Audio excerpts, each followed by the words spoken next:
tonight, a follow-up story for you.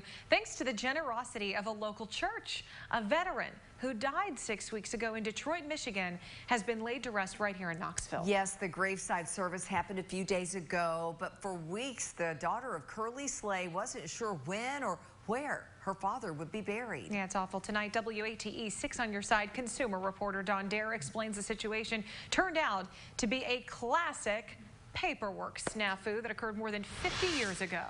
That's exactly right, Summer. The mix-up was learned just hours before Mr. Slay was buried. But the burial would have been delayed further had it not been for the unselfish benevolence of a Knoxville church that wants to remain anonymous. Their gift to the family ended weeks of anxiety. And I thank God for Brother Curly being in my life. Army veteran Curly Slay is at rest and at home in Knoxville. His friends and family attended the graveside funeral at New Grace Cemetery. He went where he was asked to go, did what he was asked to do without any assurance whatsoever.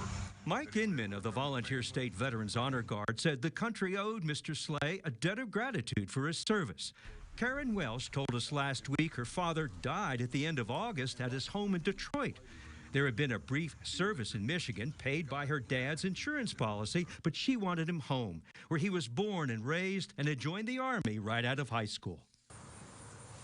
My dad was great. He was wonderful. I'm a daddy's girl. A week ago, we reported how Mrs. Welsh was despondent.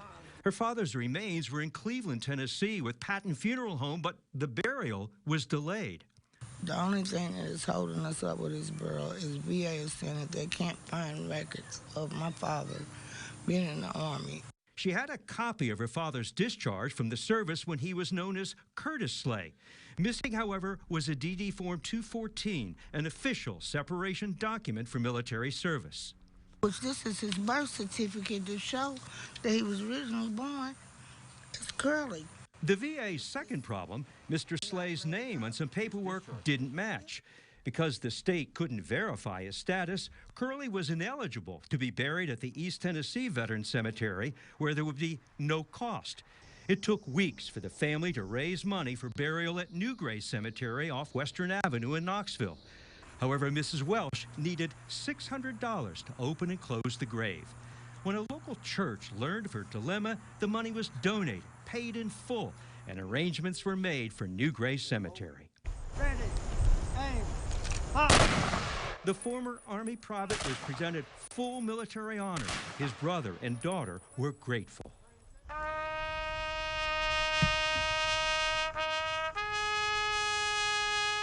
He deserved to have a decent burial, and that's what they did. And I appreciate it. And I didn't expect it. I didn't expect this much, but I really appreciate it. I was just overjoyed. My daddy was buried the way he was supposed to be buried, with honors. That's all I wanted. That's all I wanted. Amazing grace, how sweet the sound. An hour before the service, the funeral director learned new information about the mix-up with Curly Slay's records. When he was discharged from the military, probably the discharge clerk gave him the wrong paperwork. Probably that's what happened, but Kevin Knowles, the executive director, and Ashley up at the Veterans Cemetery, they were very helpful, and they're going to help us so that we can get a headstone. I'm going to pay for the piece of granite, so it ended well. How true. It did end well, even though it was a very sad occasion.